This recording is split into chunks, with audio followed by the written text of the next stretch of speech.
Saya jalan sekitar 5 meter, 10 meter, ada yang Semar bang. Beliau duduk di atas batu. Kamu bakal diuji kesabarannya.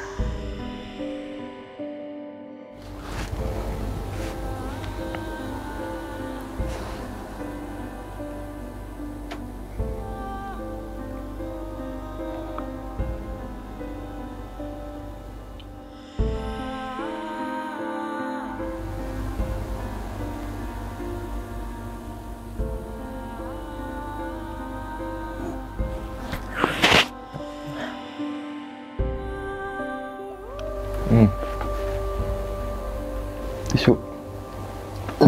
Minum air minum kasih. Minum dulu. Tisu. Astagfirullah.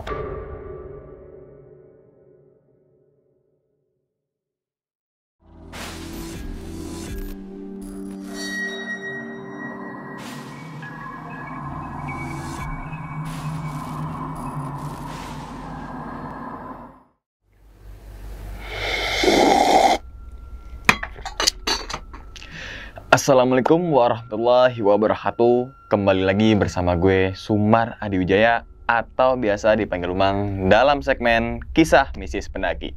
Pada video kali ini atau pada kesempatan kali ini teman-teman semua, saya tidak akan Bang Farhan. Apa kabar Bang? Kabar baik Bang ya? Alhamdulillah. Kaget ya? Kaget. Belum nikah langsung kan? Udah lama nih Bang kita nggak ketemu ya? Alhamdulillah bang. Masih sok. Masih kaget. Nah, jadi teman-teman semua, alhamdulillah terakhir kita silaturahmi itu sebelum Ramadan. pas puasa ya. Pas puasa bang. Pas puasa sempat kita silaturahmi itu. Pas puasa. Iya puasa bang. Puasa deh kalau nggak salah. Iya puasa, yang pas Sahur kesini. di sini ya. Iya sahur di sini itu. Dan alhamdulillah setelah Idul Fitri ya, Bang Farhannya kita dipertemukan lagi untuk menjalin tali silaturahmi nih Bang ya. Nah, sebelumnya gimana Bang kabarnya Bang?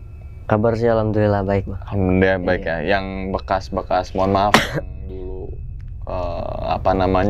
kecelakaan itu udah membaik kah? Alhamdulillah sih. Kemarin kan emang parah di sini. Iya, parah banget. Tapi ya hilang lah alhamdulillah. Alhamdulillah. Nggak ada bekas jadinya. Tangan, kaki juga. Kaki juga alhamdulillah. Aman ya? Aman. Maksudnya nggak ada ngebekas, Nggak masih ada. sakit atau apalah ya? Sih, bang. Oke, berarti bisa berkegiatan lagi dalam bebas nih. Iya. Nah, jadi teman-teman semua mungkin teman-teman semua atau sahabat ngopi horor udah nggak asing lagi dengan Bang Farhan, yaitu seperti saya anggap saudara sendiri. Bahwasanya Bang Farhan juga pernah bercerita di channel saya dan juga kita pernah mendaki bareng ya Bang ya. Iya, betul. Di Gunung Tampomas, Salak, Slamet, dan gunung-gunung lainnya. Dan gunung-gunung lainnya teman-teman semua. Pokoknya kalau naik gunung pasti saya insya Allah sama Bang Farhan terus deh. Maksudnya untuk apa ya bilangnya, ya teman sejalan Bang, tandeman lah ya. Tandem. Ya. Tandem. Jadi kayak ya udah kalau naik gunung ya insya Allah Mas Oji, Mas Farhan dan juga si Gondrong, Mas Sahrul ya gitu kan. Untuk Mas Oji yang lagi nonton bersama Bang Gondrong dan juga Mas Sahrul, semoga sehat selalu nih. Jangan ketawa terus Mas Oji nih. Oke Bang, kalau nggak salah saya pernah ngeliat snapgramnya Bang Farhan lagi di Gunung Merapi. Iya. Ya, dan sempat itu juga sempat WA saya tuh ya. Iya. Bang, saya mau ke Merapi gitu kan ya. Nah, yang nanti diceritakan ini apakah di Gunung Merapi atau saat itu kan sempat trip juga ke Prau, terus juga sempat naik gunung juga yang lain ya. Nah, di kesempatan ini gunung mana yang akan Abang ceritakan nih? Merapi dulu kali bang. Merapi. Iya. Oh, Merapi kalau nggak salah setelah Turun dari Salak. turun dari Salak. Puasa, bener. 2 hari setelah turun Salak kalau nggak salah. Iya, langsung berangkat. Langsung berangkat ke Merapi. Oke Bang, kalau boleh tahu nih Bang, inti daripada cerita tersebut ngalamin apa itu Bang? Intinya sih kalau untuk ke hal-hal kayak mistis sih, ya dibilang mistis sih Bang ya. Tapi lebih ke mengingatkan terutama buat pribadi saya dan mungkin gitu lewat perantara saya gitu Bang. yang terjadi di sana ya kayak dikasih isaroh bang, gunung mana yang mau dehem lah gitu. Oh, daham-daham ini kalau sempet saya ceritanya si Wira itu yang Gunung Perahu itu kan sempat di Wira sempat apa namanya, gunung manakah yang akan daham duluan, gitu kan? Iya. Oke, ini kayak bakal ada bersinambungan, bukan ada bersinambungan tapi ilmu cocokologi lah. Apa yang dirasakan oleh Wira ketika Gunung Perahu, apakah sama apa yang dirasakan oleh Bang Farhan ketika mendaki Gunung Merapi? Tanpa berlama-lama lagi, kita langsung masuk aja ke dalam ceritanya. Ngopi Horor segera dimulai.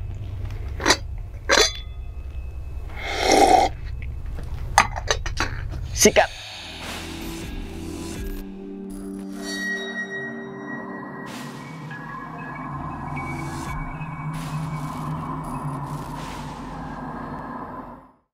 Beberapa hari sebelum berangkat itu kan kita naik ke Salak dulu tuh bang. Nah begitu turun dari Salak, malam pertamanya itu kan Mas Oji sempet ketinggalan kereta dulu kan, sampai 3 kali kan. Betul. Nah itu sebenarnya emang Mas Oji ditahan dulu buat nggak pulang dulu, tuh. Nah itu saya dikasih tahu emang pas malamnya, pas mimpi. Makanya pas Mas Oji WA, saya mau bilang juga kan nggak enak ya, karena Mas Oji ngejar kerjaan juga kan.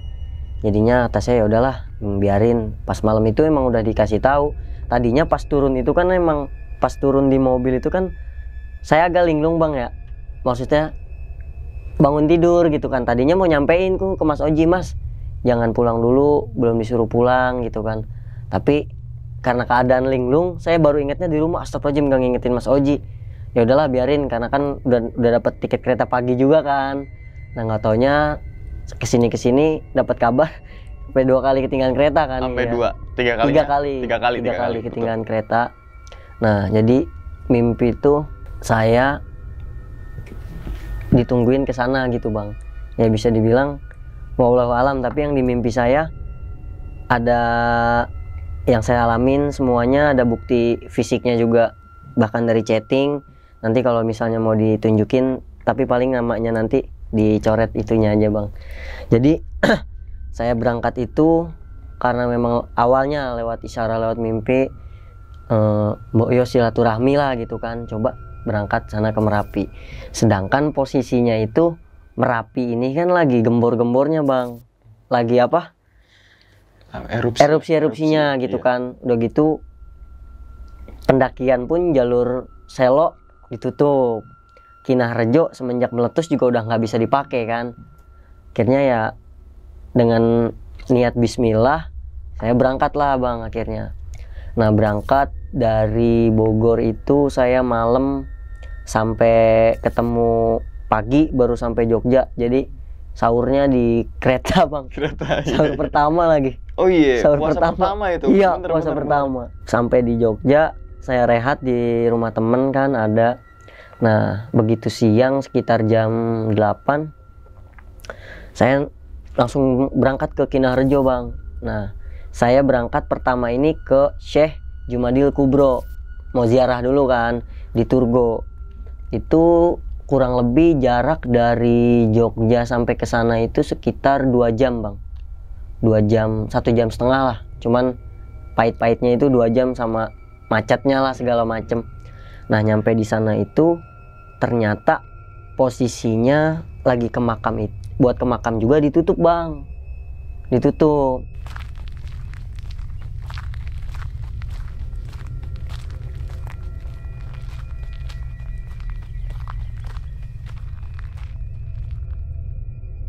Tapi saya langsung nemuin sama orang situ kan, saya mau ziarah, saya jelasin mau ke atas, mau silaturahmi, mau soam, tapi ada tulisan ditutup. Gimana? Oh ya udah nggak apa-apa katanya.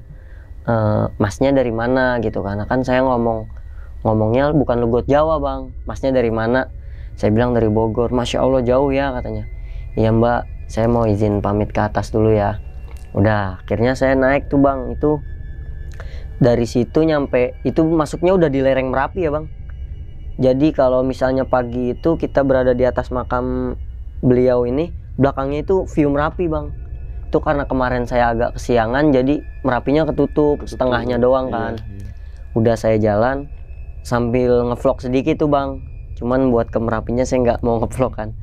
Nah begitu jalan itu kisaran 10 menit kan, modelnya anak tangga gitu ya bang. Nah itu emang di X bang, ditutup pakai bambu gitu, kayak bisa dibilang nggak boleh lewat situ lah, nggak boleh berjarak dulu karena keadaan Merapi kan. Saya maksa, akhirnya saya nyelos, tetap saya jalan bang ke atas. Nah jalan ke atas selama perjalanan tuh keadaan kan masih berpuasa bang ya. Nah itu masih gimana ya, badan, pikiran itu udah kemana-mana nih bang. Saya ambil positifnya, oh mungkin karena efek puasa pertama gitu kan. Terus di situ pas jalan sebelum nyampe goa, jadi ada goa juga kan di sana bang. Sebelum nyampe goa, saya istirahat bang. Istirahat, saya duduk. Nah pas duduk dari sebelah kiri nih kayak ada suara tapi bergema banget nih di kuping bang.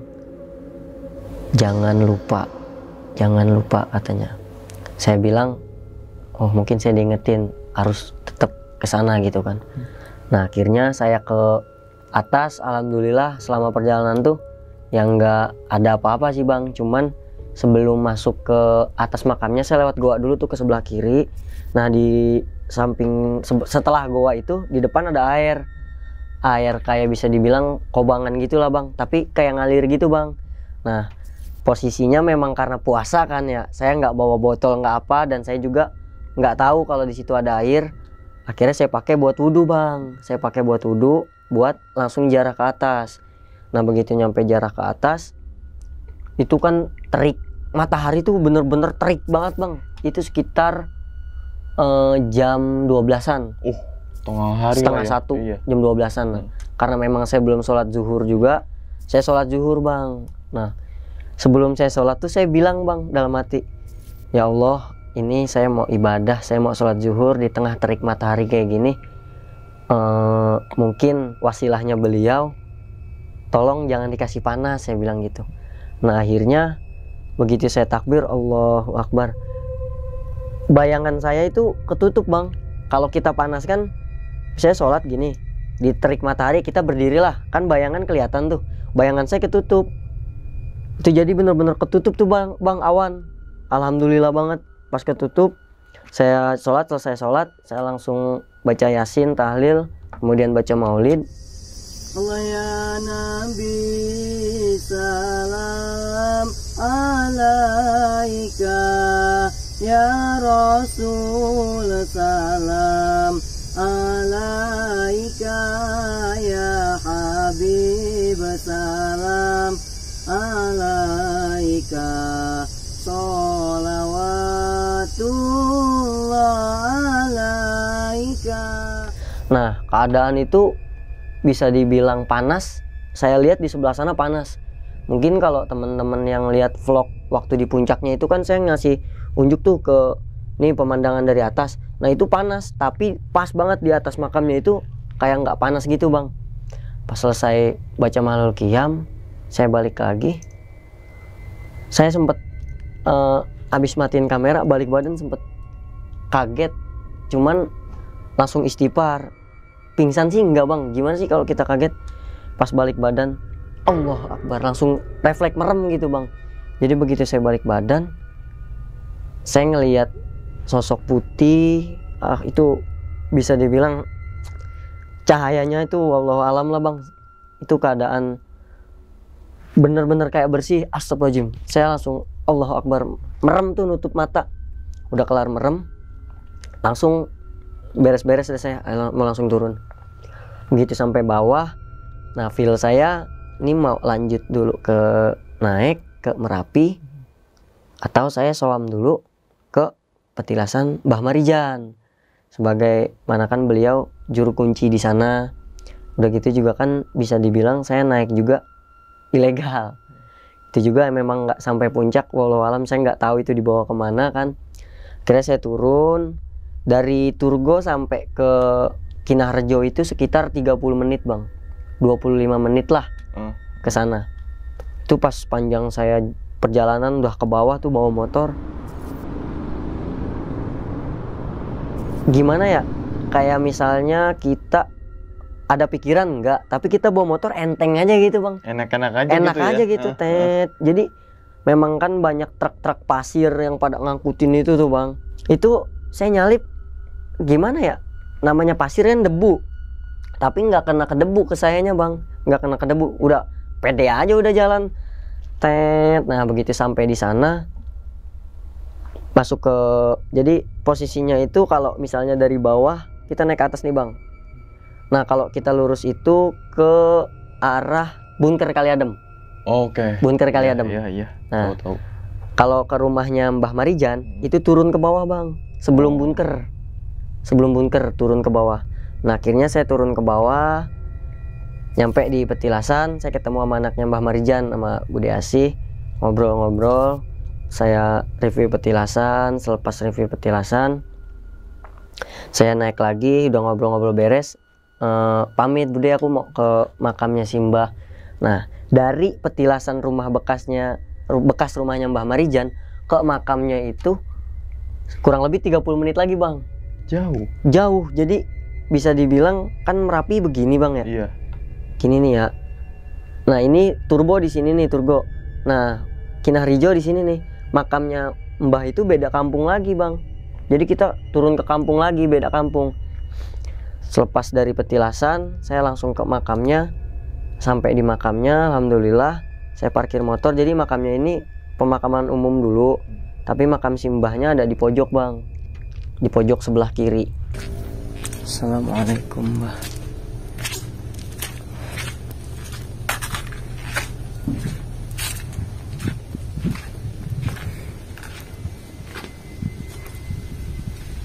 Assalamualaikum. Saya parkir motor, itu keadaan udah sore bang, keadaan udah sore banget. Itu sekitar jam 3:30, jam 3:30.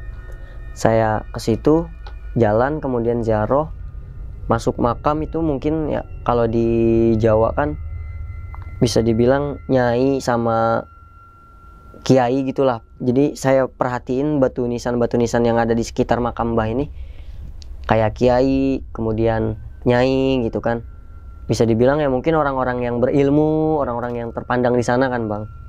Nah saya ke petilasan, sampai petilasan saya masuk. Sebelum saya ziarah saya bersihin dulu, saya sapuin. Nah jadi makam Mbah ini ada di sini. Nah di sini ada makam kecil, tapi saya nggak tahu yang di sebelahnya ini makam siapa, si makam Mbah.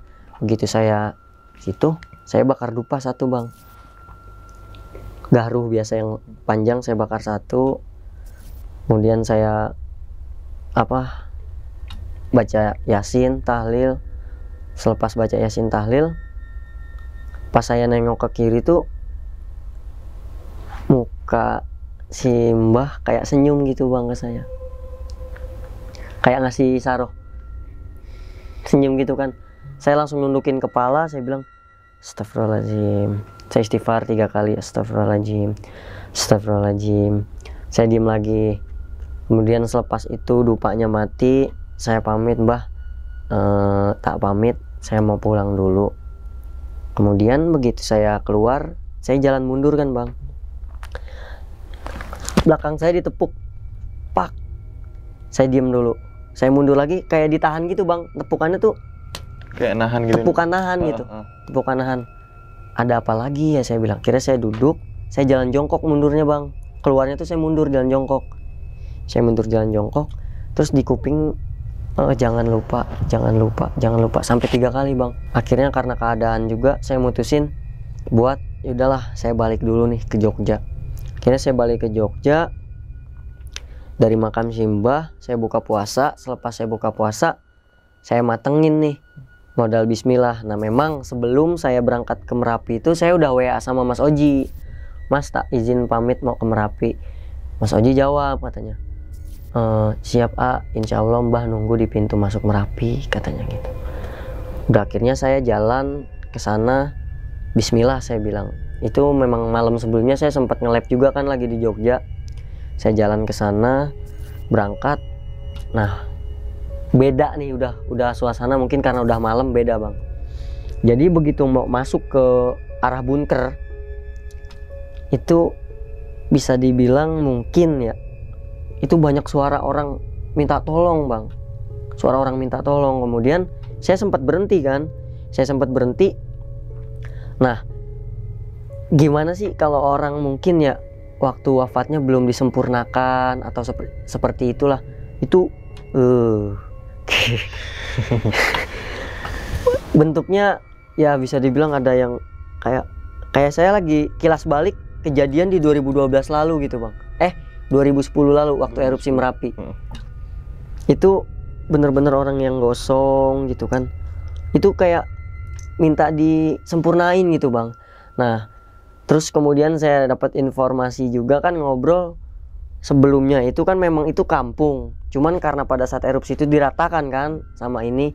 Nah jadi pas kejadian erupsi itu kurang lebih ini dari ratusan kakak kan nggak semuanya turun bang, nggak semuanya turun, termasuk Mbah kan, Mbah Marijan nggak mau turun. Kenapa sih Mbah Marijan nggak mau turun? Karena Mbah Marijan ini kan bisa dibilang waktu itu dilantik lah bahasa kita ya sama Sultan Hamengkubuwono yang ke-10 ke-9 apa ya, pokoknya yang sebelum yang sekarang tuh kan. Nah jadi sumpah serapahnya mungkin karena orang dulu yang masih megang ininya kepercayaannya banget nggak mau turun karena udah disumpah serapah hidup dan mati untuk Merapi gitu. Nah itu banyak juga kan yang warga-warga yang pada nahan di situ kan bang, nggak mau turun.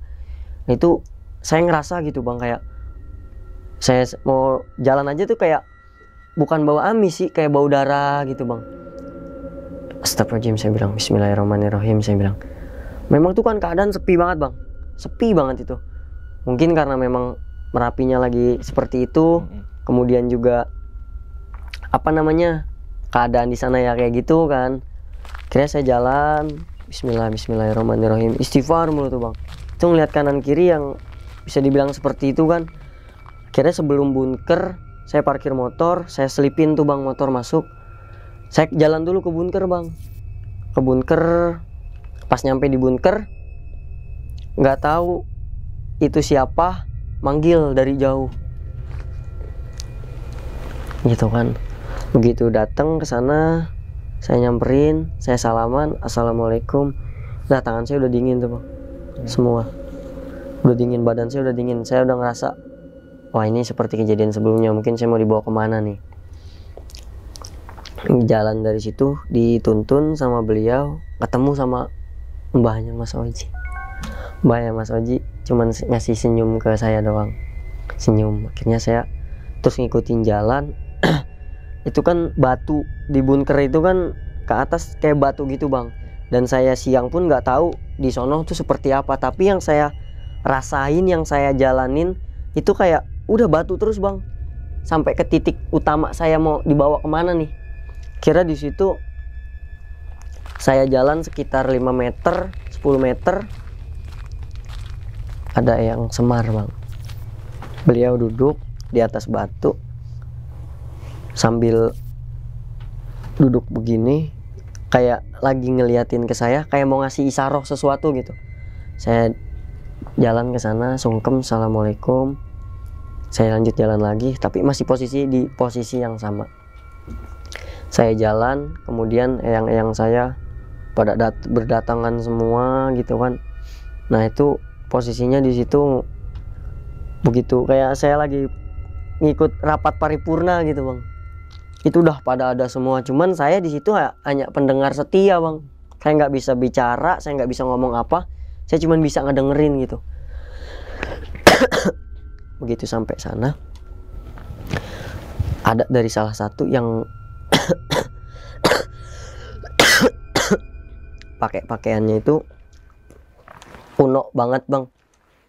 Gimana sebutannya, gimana yang kayak ada yang ini pinggangnya kayak pakaian kayak model wayang gitu bang. Oh iya, kayak model wayang. Yang deketan terus ada jintan-jintan gitu ya. Iya kayak model wayang itu. Itu ngomong bahasa Jawa, tapi saya itu maksudnya nangkep gitu bang, yang dimaksud tuh apa. Tadi di situ dijelasin ini orang-orang yang ada di tanah Jawa ini Jawanya mulai hilang gitu bang. Jawanya mulai hilang itu karena apa sih yang ada di tanah Jawa ini? Pertama, tata keramanya yang sudah mulai hilang, kemudian adab sopan santunnya mungkin yang sudah berkurang. Nah terus bisa dibilang nih Jawa jadi mau dibawa kemana gitu kan. Kemudian nyeletuk lagi lah satu bang, kayak ngasih soroh dekem gitu. Nunjuk ke sebelah kiri bang. Secara nggak langsung saya langsung istighfar bang. Begitu nunjuk ke kiri, dari langit kelihatan Gunung Slamet.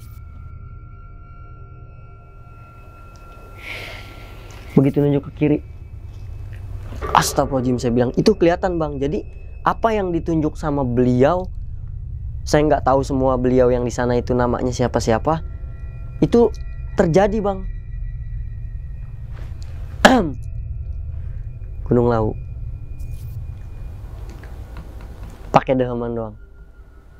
Kemudian dari belakang, tangan ke belakang sambil ngasih senyum, kayak batuk kecil bang. 3 kali. Kelihatan puncak Merapinya tuh bang. Di belakang beliau kelihatan puncak Merapinya. Ini wallahu alam ya, apa nggak lama kan saya udah balik, Bang Yonan kan pas saya turun baru keluar laharnya lagi kan. Betul. Merapi.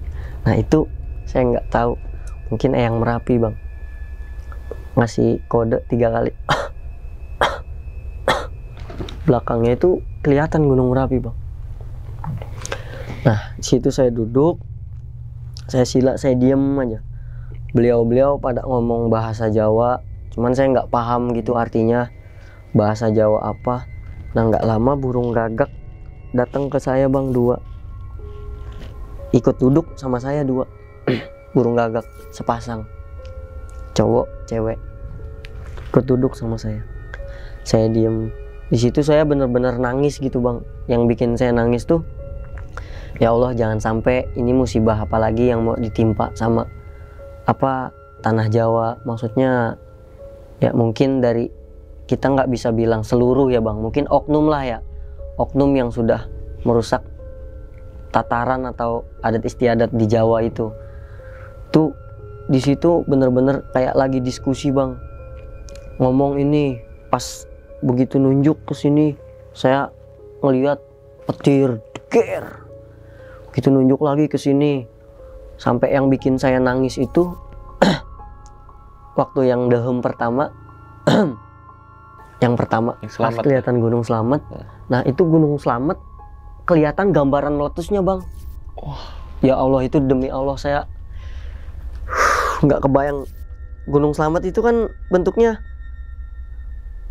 trek batu, kemudian kan puncaknya itu kan kayak agak bulat gitu bang ya. Nah itu kayak gambaran ngelangit-langitnya itu lebih besar dari apa yang pernah terjadi di Merapi dan Semeru. Oke. Itu bener-bener gede banget gitu bang.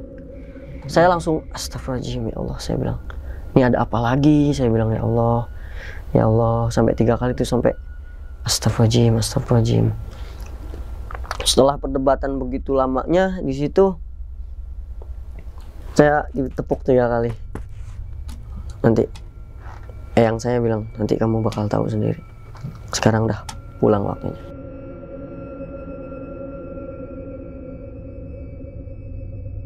Saya turun, itu keadaan saya nggak makan nggak minum bang. Saya turun tetap dituntun di tempat yang sama, lewat jalan situ lagi.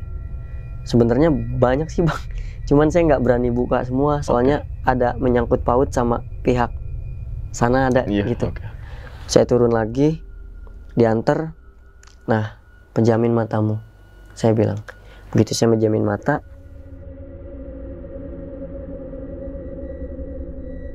udah terang di bawah. Saya udah di bunker lagi. Wah, bunker Kali Adem lagi. Bahkan malam ya? Malam posisinya. Pas udah kayak bilang apa ya? Kayak baru ngeh lagi pas dibuka matanya baru pagi. Pagi. Itu pas suruh diem dulu, diginiin. Pas suruh buka, saya buka udah pagi. Terus saya ngeliat kanan kiri udah nggak ada siapa-siapa. Kira dengan saya turun mata saya sembab karena sedih gitu kan bang, ya Allah kok seperti ini gitu kan.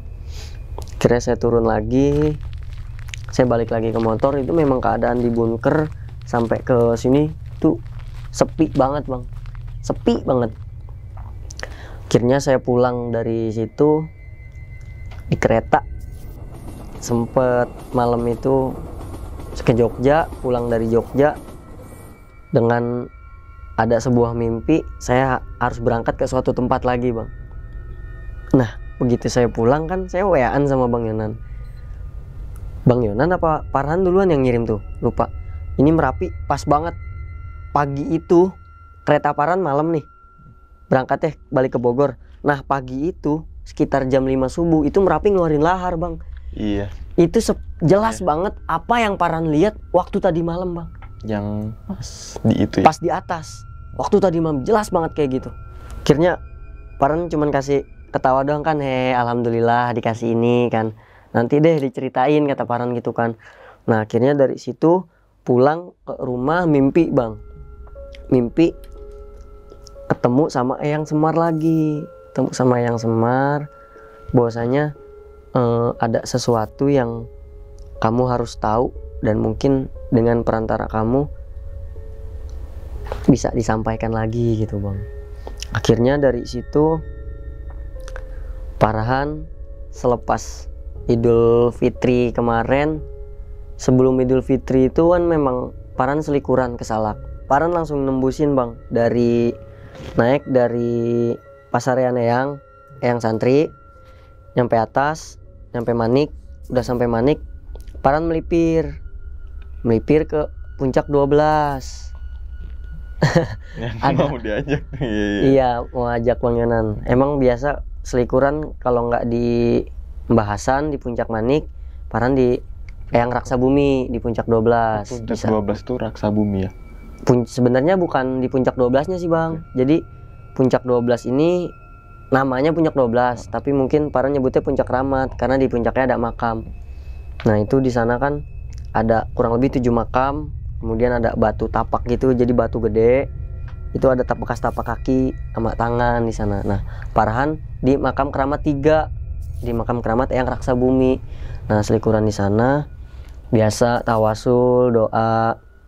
Nah pas malam itu menjelang sahur sekitar jam 1:30 Farhan melek. Dari zikir Farhan tuh Farhan melek, terus ditowel. Farhan nurut, ikut. Farhan duduk bang di situ. Ini bahas yang Merapi lagi bang.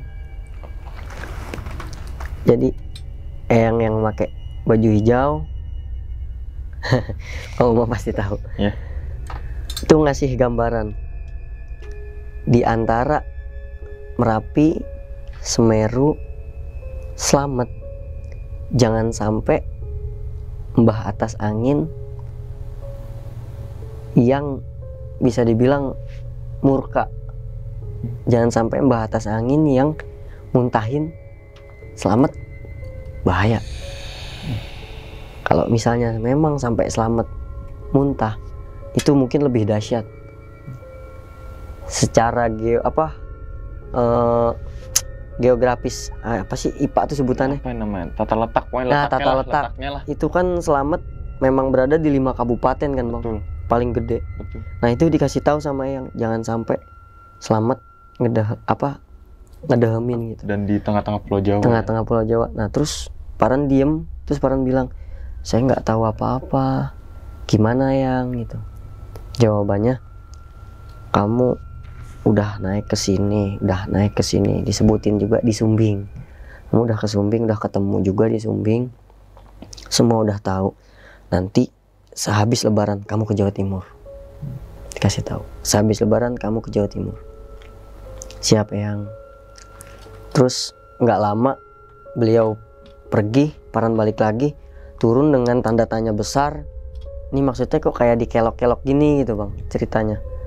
Gimana di sana di Merapi, dimana dapat gambaran seperti ini, kemudian naik ke Salak juga dapat gambaran seperti ini. Ini ada apa dengan Slamet sebenarnya gitu kan. Akhirnya selepas Idul Fitri kemarin, habis pendakian bersama itu kan Farhan berangkat ke Malang ya bang ya. Nah itu kan naik ke Butak. Sebelum naik ke Butak, Mbak Anissa istri dari Gus Abdul ini nge-WA, merasakan sesuatu enggak? Merasakan sesuatu apa? Di depan rumah beliau ada kereta kencana 4-5 berunturan. Yang tadi Bang baca. Tak bertuan. Bertuan gitu kan. Tak bertuan. Bersama abdi dalam dan panglimanya. Beliau bilang, tapi bukan ranah saya. Beliau cuman bilang, Raden mau kesini. Saya cuman balas, iya mbak, insya Allah nanti sebelum pulang saya mampir, saya bilang. Nah akhirnya selepas saya turun dari Butak, memang di sana kan bisa tembus ke Kawi, cuman di Kawinya itulah, begitu dari sampai pos 1 mau turun kan gelap tuh bang. Itu dari belakang kayak petir nyamber bang, gede banget, duar gitu. Tapi nggak bersuara, cuman cahaya kilat doang, kayak cahaya kilat, duar gitu kan. Terus Farhan kayak ngelihat gambaran selamat lagi di situ bang. Di balik kilatan itu kayak kebayang-bayang banget dengan selamat gitu. Sampai akhirnya besoknya saya ke tempatnya Gus Abdul, Mbak Anissa. Gitu sampai sana, memang beliau ini salah satu keturunan kiai juga masyhur bang gitu ya, bisa dibilang. Dan beliau juga memang suka ngobatin orang. Jadi Mbak Anissa ini memang dikasih kelebihan buat seperti itu. Dan sampai sana ngobrol-ngobrol, ini gimana? Tuh mau minta ganti-gantian masuk bang. Tuh 3 kali masuk bang. 3 kali masuk. Yang pertama masuk ke dalam, diem dulu Farhan. Dia ngomong pakai bahasa Jawa, diartiin sama Gus Abdul kan. Nah jadi tanda tanya besarnya, Farhan disuruh mindahin batu. Ada di salah satu gunung buat pindahin ke Semeru biar redam. Beliau bilang cuman Farhan mungkin yang bisa dikasih isaroh dan beberapa orang yang lain gitu. Wallahu alam, tapi itulah saksi hidup yang tahu saat itu bang. Farhan cuman diem. Dan yang terakhir lagi, yang kedua, nitip salam, ngobrol panjang tentang Farhan suruh buat silaturahmi. Dan yang ketiga, yang Semar masuk ke dalam, terus ngingetin Farhan buat sesuatu, bahasa Indonesianya ya. Beliau kan ngomong bahasa Jawa, ditranslate sama Gus Abdul. Itu sama seperti di mimpi Farhan. Kamu bakal diuji kesabarannya. Itu di mimpi percis banget bang suaranya kayak gitu. Dan itu bener-bener terjadi bang. Bener-bener terjadi. Pertama mau niat nyebrang, ternyata kakek sakit. Iya. Kakek sakit. Akhirnya pulang. Nggak lama kakek sakit, Farhan kecelakaan. Itu kecelakaan posisi mau nganter air buat Teh Tika. Jadi ada Teh Tika ini, beliau neneknya sakit, terus minta tolong mungkin wasilah Farhan mau diantar air. Itu ke situ kecelakaan. Selepas kecelakaan berhenti kerja. Nah itu bener-bener kan mungkin mental seseorang, mungkin kalau bukan Farhan nggak tahu lah bang, dengan kejadian yang beruntun banget kan. Betul. Beruntun, pas banget pulang dari Malang itu kan, bener-bener beruntun banget. Nah sampai selepas dari situ, maaf ada yang ketinggalan. Jadi Bang Umang tadi agak sedikit nyimak nggak burung gagak yang duduk di samping Farhan? Yang dua, iya. Iya. Nah itu ada di rumahnya Ibu Anissa. Yang pasti Merapi, yang di Merapi itu. Iya. Dan itu datang tiba-tiba ke rumahnya Mbak Anissa. 2, maksudnya sepasang. Sepasang. Datang tiba-tiba. Enggak memang pure Mbak Anissa ini miara, tapi memang bener-bener datang. Kemudian tadi juga kan sempet teleponan, mati 1. Iya, kan tadi mati ya? Iya, yang perempuannya. Oke. Mati 1. Jadi itu gagak pun yang Farhan lihat sebenarnya sempet terheran-heran, ya Allah ini yang waktu itu di Merapi ada di samping saya gitu, ada di samping Farhan, kok bisa gitu ada di sini. Emang Mbak Anissa akhirnya cerita itu burung datang sendiri dengan beberapa kali itu dan nggak pergi bang, makanya dipelihara nggak pergi gitu sampai pulang dari ziarah di Habib Abdullah kan di Malang. Nah itu Mbak Anissa benar-benar ngasih, bisa dibilang beliau juga orang paham, orang ngerti, tapi ngasih memperlancar jalan Farhan gitu bang. Nah kemudian juga pas di Merapi memang itu Farhan yang anggapnya biasa lah bang, itu memang lihat ada orang yang kayak linglung gitu bang, kayak linglung gitu. Nah itu Farhan tepak bang, yuk pulang gitu, Mbak mau ngapain, yuk pulang. Terus yang Farhan juga ngebantu nepak itu pas di Merapi. Tapi kejadian lagi bang di mimpi Farhan nggak tahu lagi di mana ketemu sama cewek ya kayak linglung gitulah bang, bisa dibilang linglungnya ya gimana sih, linglung lah gitu bang. Terus ya Farhan nggak tahu kan ya namanya di mimpi, kayak Farhan sadarin gitu bang, kayak sadarin. Nah Farhan sadarin, nggak lama Farhan sadarin udah kayak normal lagi dah bang. Dan ternyata dibuka lagi bang, ada orang DM Farhan bahwasanya bilang makasih, sukmanya udah hilang, udah nggak sadarkan diri, bisa dibilang hilang lah selama 2 tahun. Oke. Dari 2020. Oke, paham. Beliau bilang terima kasih wasilahnya Mas Farhan dan Eyang, saya takzim banget ke Raden Farhan Sururi, bisa dibilang ya mengungkapin perasaan makasihnya gitu bang. Tapi belum sempat Farhan balas-balasin terus karena yang Farhan takutin ya Bang Omang tahu banyak orang yang mau ke rumah tapi Farhan selalu bertolak. Lebih baik Farhan yang sana, gitu kan, karena memang nggak mau dicari juga gitu bang. Gitu. Nah bener-bener tuh kerasa banget bang apa yang disampaikan dari yang di Merapi itu. Mungkin kan sekarang ini makanya kan mau Farhan ngadain trip ke Slamet ini buat memperdalam lagi gitu. Nih di Slamet jangan sampai nggak kebayang bang kalau misalnya itu memang terjadi.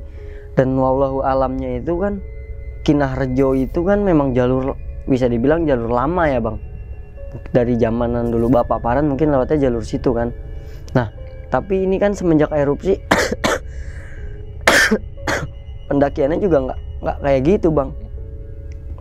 Maksudnya nggak tahu itu dibawa kemana gitu bang, sampai ya gimana gitu. Ya Allah, ini sebenarnya ada beberapa hal yang masih Farhan tutupin gitu bang. Cuman ya seperti itulah bang yang terjadi pada saat itu bang. Dan sampai sekarang pun kan masih berlanjut terus nih, belum, karena ini masih bisa dibilang masih panjang partnya bang. Kan tadi teleponan apa segala macam kan, ini belum selesai sampai saat ini pun masih harus Farhan tuntun pelan-pelan apa yang harus Farhan laksanain amanahnya gitu bang. Makanya ya ini mungkin nanti endingnya seperti apa, kelanjutannya Farhan disuruh kemana lagi, mungkin bakal bersambungnya di sini bang, biar intinya tuh biar jelas lah gitu maksud dan tujuannya tuh apa. Tisu. Air minum kasih. Minum dulu. Tisu. Astagfirullah. Tisu. Tisu.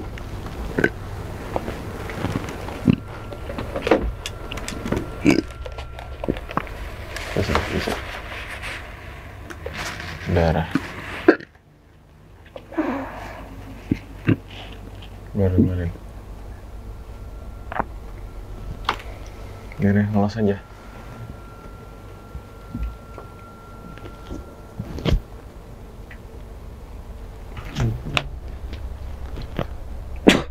Ini aman. Buang. Udah keluar dulu. Ini.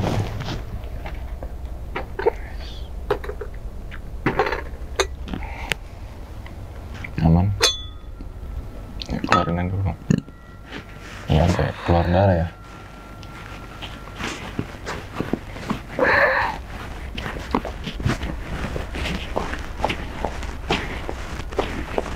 sini dulu kali ya. Katanya.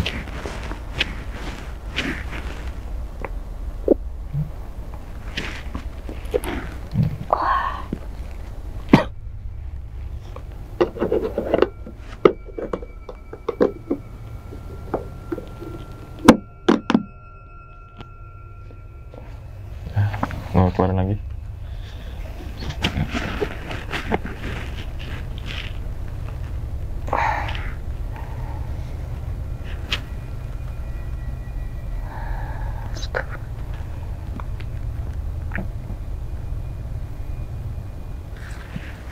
Ini.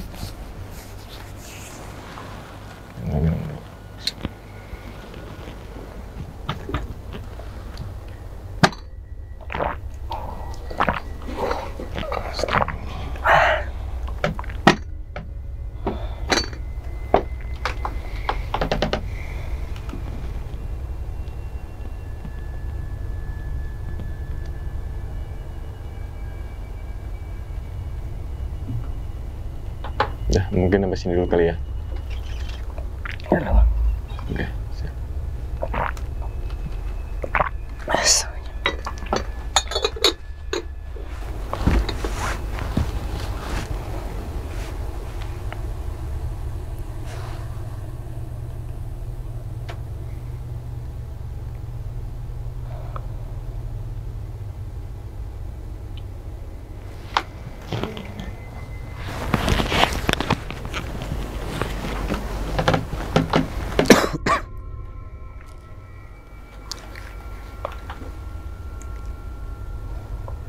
Gimana?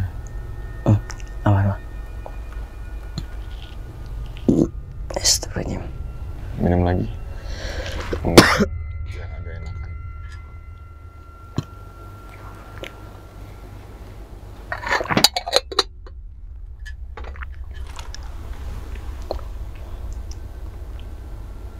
Aman.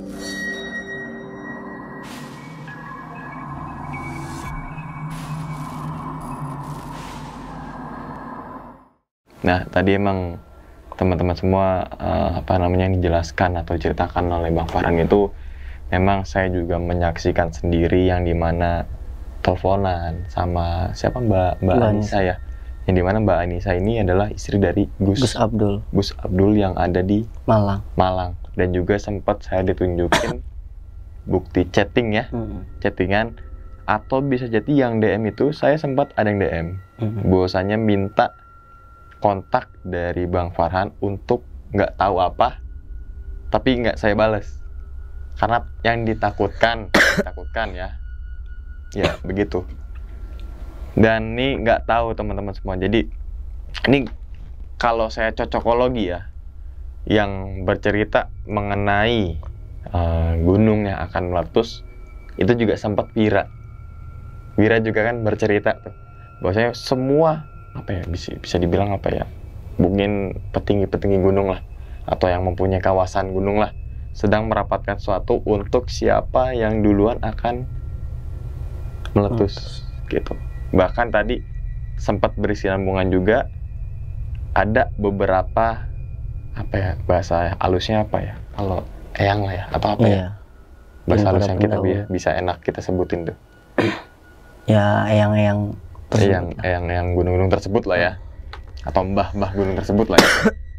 Jadi ketika itu kan ada beberapa yang daham teman-teman semua. Tadi ketika daham ada gambaran Gunung Selamat yang pertama ya, terus yang kedua itu Gunung Semeru, yang ketiga itu yang seperti agak bungkuk batuk 3 kali itu Merapi. Dan teman-teman semua ini juga si Yonan di belakang ini, jadi ketika Merapi erupsi itu pas banget ketika Bang Farhan ini udah turun tuh. Udah di bawah maksudnya. Dan tinggal nunggu kereta aja menuju Jakarta. Ya kan itu di sore hari kalau nggak salah ya. Sore. Nah itu kan udah mulai batuk-batuk erupsi kapan ya cuy ya? Malam atau apa ya? Yang udah erupsi itu pagi ya? Dari pagi. Dari pagi ya. Jadi kan udah di bawah itu kan dari hari apa berarti Bang Farhan gitu di bawah. Pokoknya ketika erupsi Bang Farhan udah di bawah ya. Pas saya turun, itu erupsinya pas subuhnya. Pas subuhnya kan bener. Nah iya bener. Jadi pas kita juga kontak-kontak, oh si Bang Farhan gimana ini gini. Akhirnya dapat balasan kan, alhamdulillah udah turun gunung. Soalnya sebelum Bang Farhan ke Merapi juga sempat kontak saya, sempat kontak si Yonan bahwasanya saya mau ke Merapi. Terus dengar kabar di Instagram dan juga beberapa media sosial Merapi sedang erupsi di tanggal yang dimana saya nggak kontak-kontakan lagi Bang Farhan ketika di Merapinya kan. Nah syukur alhamdulillah ketika saat itu Bang Farhan sudah turun dari Gunung Merapi. Sebenarnya nggak tahu tadi berkesinambungan juga dengan yang Semar ya, yang dimana di juga ada ininya apa namanya ya pewayangan lah, tokoh pewayangan. Nah, tapi kita ambil kesimpulan aja teman-teman semua, nggak mau panjang lebar. Yang pasti ini nggak tahu endingnya seperti apa. Yang pasti yang diceritakan oleh Bang Farhan ini merupakan ada sejarah juga terkait Gunung Merapi yang sempat meletus di tahun 2010 kalau nggak salah, yang dimana satu desa itu kan disterilkan ya. Maksudnya tuh menjadi desa mati lah, tidak berpenghuni. Dan itu juga lokasi rumah apa ya, bisa dibilang rumah Mbah Marijan atau apa ya? Yang kayak museum ya? Iya, jadi petilasan sekarang. Petilasannya itu ada di videonya Bang Farhan tuh. Ada. Yang di gimana sih situasi ketika saat itu. Jadi situ ada sebuah gamelan kalau nggak salah ya. Gamelan Mbah semua ada. Gamelan Mbah ya, yang udah sempat tertimbun itu ya. Terus juga ada beberapa apa namanya mobil. Terus di dalamnya ada boneka kalau nggak salah atau apa ya? Iya, boneka. Nah itu mobil tim penyelamat Bang.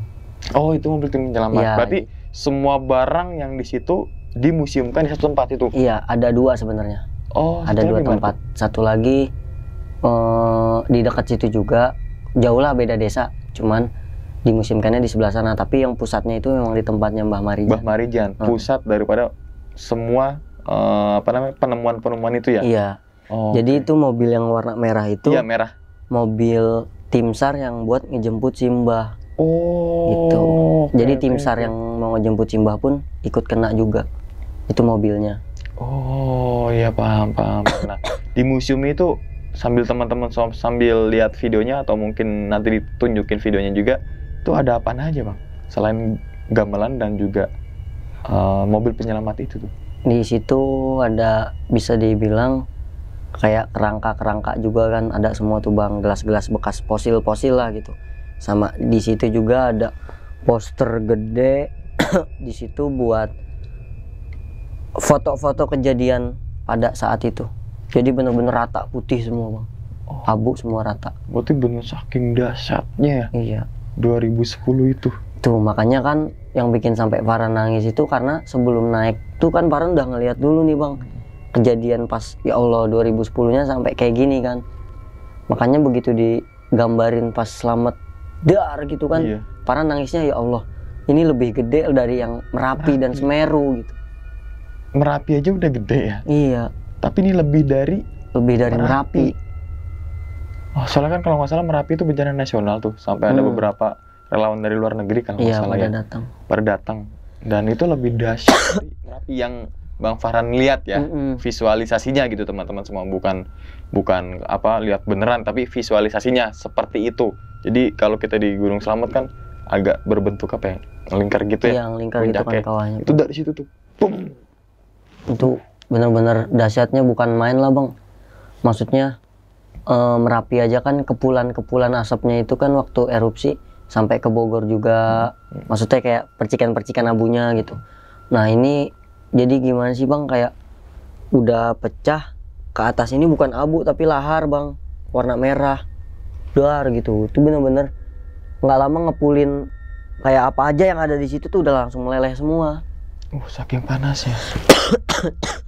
Teman-teman semua. Oke, ini sudahi dulu kali ya, karena tapi mungkin saya nggak mau menceritakan tadi apa yang dirasakan oleh Bang Farhan di sini Bang ya. Kita ngobrol di luar aja, mungkin ya, nggak dipublikasikan gitu maksudnya. Oke. teman-teman semua nanti nggak, yang tadi saya jelaskan dan juga Bang Farhan jelaskan bahwasanya nggak tahu nanti ending ceritanya seperti apa, tapi nanti ketika Bang Farhan punya apa ya, mengalami sesuatu lagi, insya Allah kali Bang ya. Pasti. Yang pasti cerita Bang Farhan untuk ngingetin kita semua, yang dimana tadi juga sudah jelaskan bahwasanya Pulau Jawa atau apa ya dibilang ya, suku Jawa atau apalah, orang Jawa lah ya, sopan santunnya udah mulai hilang dan nggak tahu Pulau Jawa nanti akan dibawa kemana, adat Jawanya akan dibawa kemana. Makanya dari itu teman-teman semua yang asli keturunan Jawa lah gitu ya, kita lestarikan budaya-budaya Jawa, budaya-budaya yang dimana sudah ditinggalkan oleh zaman gitu, budaya-budaya yang dimana sekarang era sudah berbeda. Tetap kita lestarikan budaya dimanapun itu kalian, teman suku Jawa, suku Sumatera, Kalimantan, Papua, kita harus melestarikan budaya kita sendiri, terkhusus budaya Indonesia. Jangan sampai budaya-budaya Indonesia diklaim lagi dengan luar negeri ya, tetangga gitu ya. Oke. Mungkin Bang Farhan terakhir kali Bang ya, mungkin dari cerita Bang Farhan punya pesan nggak sih Bang untuk teman-teman semua nih Bang? Pesan sih itu tuh sih Bang ya, paling penting lah. Intinya dimanapun kita berpijak gitu kan, tetap sopan santun, tata krama ya udah pasti dijaga gitu. Dan yang paling penting juga, ketika ada sesuatu masalah yang hadir di hidup kita, apapun masalah itu, jangan pernah bicara masalah kita besar, tapi kita harus yakin bahwasanya Allah kita itu maha besar gitu. Jadi apapun kendala, apapun itu, jangan sampai merusak tata krama yang ada di diri kita gitu. Karena maaf, kayak zaman sekarang kan karena masalah entah cinta entah apa jadi bikin berantakan gitu. Jangan sampai kayak gitu sih Bang. Ya, gitu ya. Itu jadi, salah satu yang ngurangin adat Jawa kita juga, adat betul. Maksudnya adat istiadat yang nggak harusnya terjadi jadi terjadi. Gitu. Iya, oke. Nah, mungkin cukup segitu aja dulu Bang ya. Karena ya begitulah teman-teman semua, mungkin teman-teman semua juga bisa menyimpulkan sendiri ya. Dan ingat teman-teman semua, cerita dari Bang Farhan ini bukan untuk nakut-nakutin teman-teman semua ketika melakukan pendakian ke Gunung Merapi, Gunung Salak, Gunung Merbabu, Slamet, Sumbing, Sindoro, dan lain-lainnya. Tapi ambillah sisi positifnya dan buang sisi buruknya. Sekian dulu pada video kali ini, dan nantikan video-video gue berikutnya. Hal gaib itu muncul ketika sugesti kita buruk. Wassalamualaikum warahmatullahi wabarakatuh. Selamat beristirahat.